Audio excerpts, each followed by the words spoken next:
Imagine stepping outside into your yard and being greeted by a sea of vibrant wildflower, buzzing bees, and fluttering butterflies. That would be quite the dream, right? Well, that's a meadow, and you can build one in your very backyard. I'll show you how.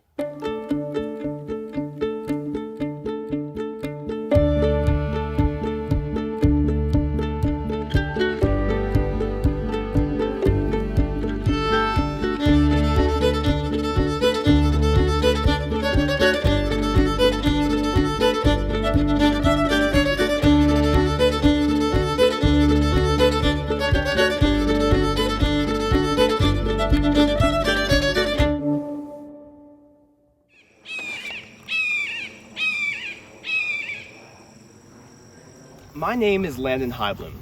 Over the last couple months or so, I have been taking the time to independently research and talk with experts regarding the importance of meadows. Today, I'm here with you to share all about my incredible findings. Let's dive right in.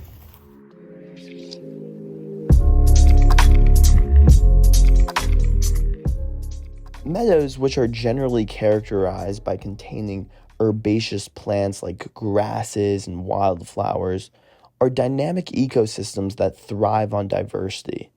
They're a place where plants, insects, and animals coexist in a balanced natural harmony.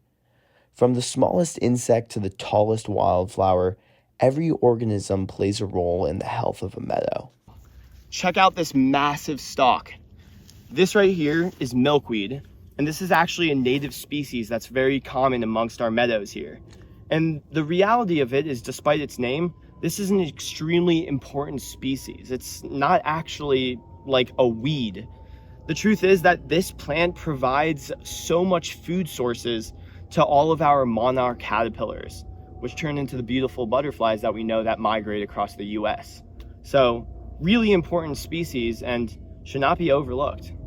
Meadows are vital to our environment. They support biodiversity by providing habitat for pollinators, small mammals, and birds. But it's not just wildlife that benefits. Meadows are also great for us.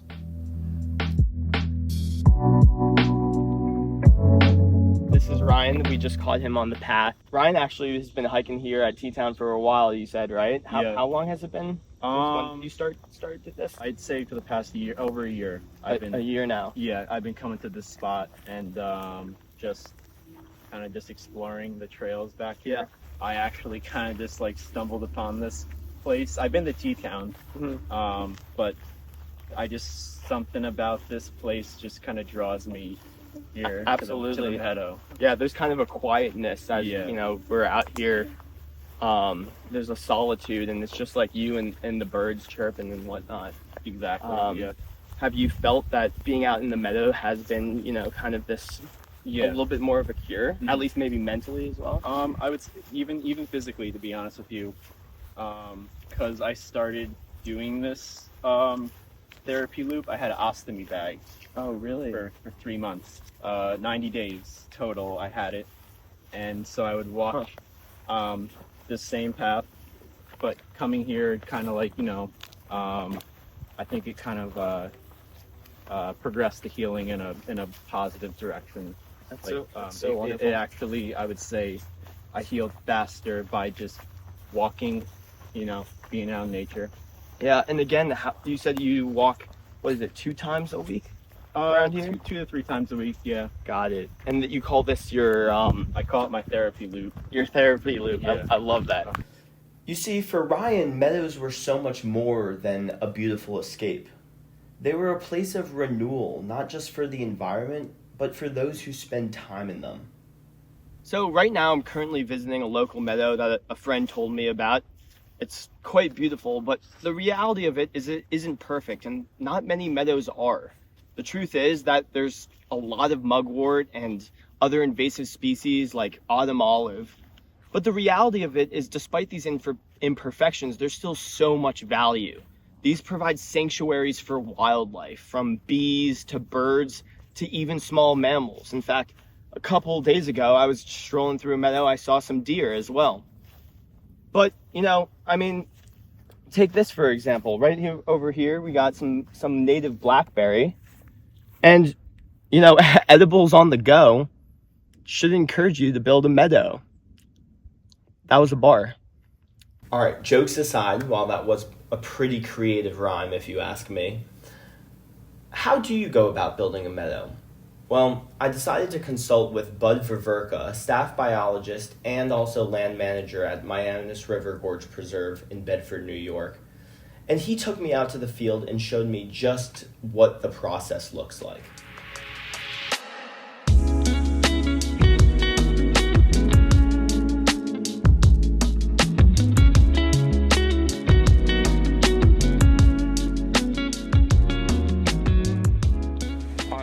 What's happening right here? All right, so we have this machine from Hudson Valley Forestry here to remove what remains on this Levine meadow of barberry and some of the viburnums, Oranthophitinia along the edges and in patches where we hadn't got to previously where we pulled everything out. With this grinding down, he actually grinds to 2 or 3 inches below the surface, really takes the top crown of the plant off. And this will allow us then to maintain these fields over time with mowing, yet being able to get into areas where we had invasives before. Now, any of the invasives that come back, we'll be able to actually come in here when they resprout and treat them with fire next year, or if we need to, with some of the herbicide we have.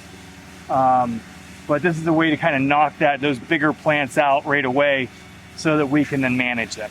Bud explained to me how managing a meadow is such a crucial element of owning one.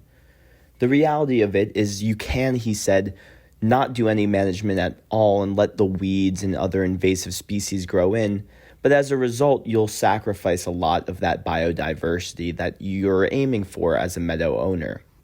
He told me that I could actually do some of the management myself to really get a hands-on experience, as you can see here. What percentage, Bud, would you say in this meadow process of, taking care of meadow is invasive species management? Get it to a field and you can mow it regularly, then it's not a heavy lift for invasive species. As long as you can keep out things like mugwort. But if you're trying to keep out your woody invasives, which was all this was, it is just a matter of mowing now. So it's clear the first question in the meadow making process is asking yourself whether you have the time and budget to invest in maintenance and annual mowing. But if the answer is yes, perhaps one of the hardest questions follows. You see, there are 4 different types of meadows. There are warm grass meadows, there are cool grass meadows, there are forb or wildflower meadows, and then there are also hybrids, so a little bit of each. The hardest question, though, is which of these meadows is best for you? And rather than answer that question for you, I asked Bud to detail the differences between them all. Why did you select this meadow to be a warm season, like warm grass meadow, as opposed to a cool or forb? Well, it's experimentation. A lot of it is figuring out what's going to work. We wanted to have we have a very small portion of warm season grasses on the property, so we wanted to get more sites that had warm season grasses. The next meadow over is all cool season grass, so having the mix with the 2 meadows next to each other would give us more diversity in the area than having this one also cool season. Cool season is obviously easier to maintain, and this would obviously benefit more from a burn than from mowing like cool season grasses. But the idea was, let's see if we can get warm season grasses here. Let's see if they can get them at warm season grasses at a level where we don't see the invasives. Because again, we're still experimenting with creating meadows that are going to last here without heavy invasion. This field was really took well. We took a lot of time. Again, we overseeded it, so it is dense. But that was the idea, was to keep the invasives out. I'd rather have dense grass than a field that's lighter grass and has some kind of issue with invasives. In this area, we don't have a lot of the what we consider precocial nesting birds. Like we don't have quail and that need those open spaces underneath. We're really, if we do have anything nesting, it's sparrows, and those are going to be non-precocial birds. So they don't need space to run around. They're going to fly up and out of the nest. So we're not looking for space in between the plants. We want a fairly dense mat. Again, with the dense grass in here, it's going to have a lot tougher time establishing a really dense population really quickly. So it gives us more time to come in here and try to pull it out. My recommendation for birds and for every other thing else that nests in grasslands is you wait until after August 1st. It also allows the grass to go to seed, but it's before your forbs go to seed, which is going to be October, November. A lot of the fields, like our meadow that we have, we'll wait because the Ann's Meadow has a lot of forb, has butterfly weed, those type of things, and we don't want to take out all that pollinator material. But nothing in here is really pollinator. This is all grass, and so the idea is, okay, this is all in seed. It's time for us to come through here, and August 1st time, anywhere after August 1st, we can mow this. And the earlier we mow it, the more beneficial it is for the grass. And so, we're looking at, okay, let's go ahead and mow this probably sometime in August and knock this back down. And that'll keep a lot of those forbs that we're now trying to keep out of here from seeding in. Later on, when we get some forby patches in here, as this develops into some area where we can get some forbs in it, we'll just mow all the grass and avoid those forb patches, and then we'll go ahead and mow those later on when they go to seed. Got it. And just monitoring the meadows. Don't neglect the field after you've gotten into it. You've got it's green. Yeah, you got to make sure you keep an eye out for these kind of infestations. If this was all standing up and it was, and you had the ability, you could come in and spot treat these with the herbicide. You can pull them. Herbicide is probably a little more effective than pulling. I might get the whole patch. Particularly if you use an herbicide that is a broadleaf herbicide, it's not going to kill any of your grass. So you could spray it over an area that has a whole bunch of grass and it's not going to touch the grass. Huh, I didn't know that. Something like a 2,4-D that allows you, it's only for broadleaf plants. So it doesn't affect these monocots. This thing is taller than you. Yep. Wow. The native grasses, especially native warm season grasses, can get really tall.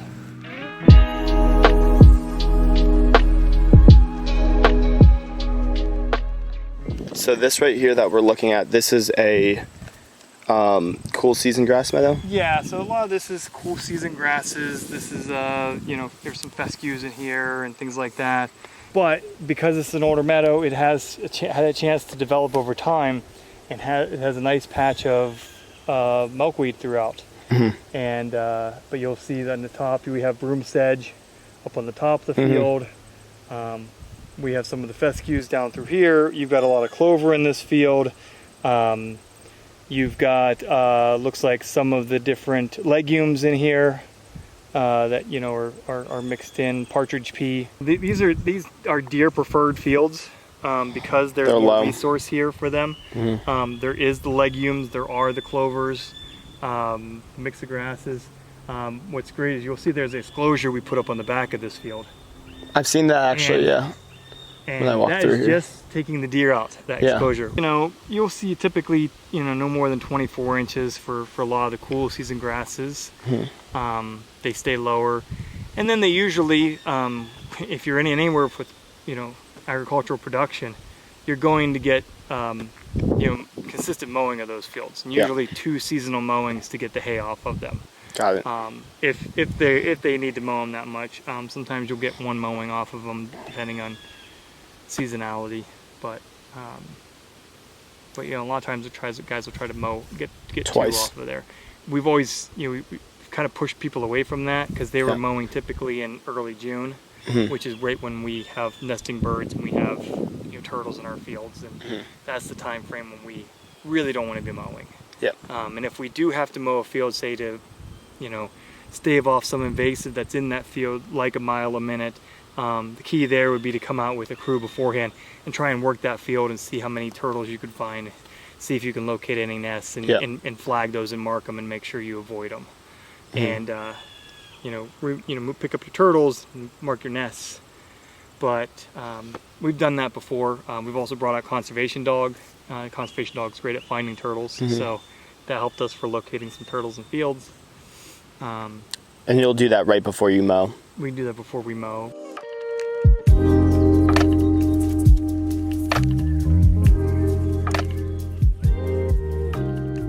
In the Ford Meadow Bud took me to, we spent the length of our time chatting off camera in order to truly appreciate the stunning wildflowers before us.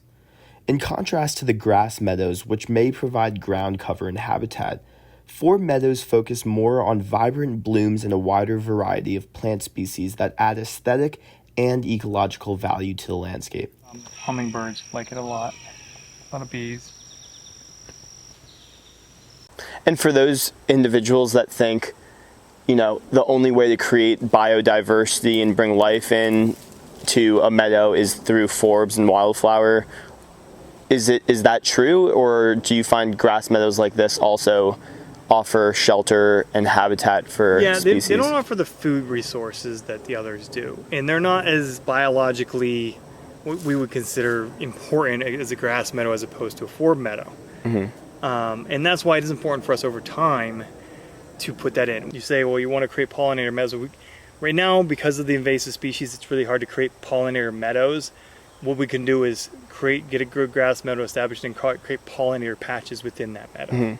So I think a cool warm mix, and they make some northeast cool warm mixes, particularly Ernst seed, that can give you a little bit of both and can fill in some spaces but still allow you to have that diversity of heights and seed and provide a little bit more interest. As the seeds sometimes get dispersed, some of the heavier ones sit towards the top, and as we walked, or the heavier ones drop to the bottom, the lighter ones stay at the top. And so as the seed comes out, sometimes you'll get a patch where it's primarily one species, or and it's patchiness to it. But that's actually kind of great when you get that patchiness. That gives you that mosaic. Yep. And so you have different types of landscapes throughout this, and also different soils. This soil here had barely been beaten up on top here. It was really dense because this is where the machinery was parked a lot of times and where it drove through. And so this was going to take a different type of grass. So even though there might have been this other grass here seeded into this section, this had been so beat up, the soil, that only certain grasses were going to take in this. Yeah, that's something that I've noticed in conversation, is that also with grass meadows, there's a bit more flexibility because, as you can see, they've already started seeding. But with forb meadows, you need to wait till those seeds have matured exactly.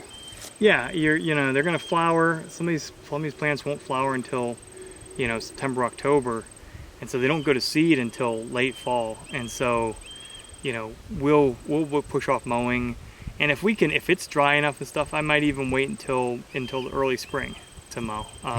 Mow come in March and hit. That's crazy. And then that'll give you that base again for everything to grow up, and that food resource of you've knocked that biomass down, and that's going to now turn into food for the plants coming back up. What people need to be is patient, because if you try to just say, okay, I want this to look full of wildflowers next year, it can be done. You can go in there, you can take everything out, you can plant the whole thing and a whole bunch of different beautiful wildflowers, but within 3 to 5 years it's going to be completely invaded with invasive species without a ton of work.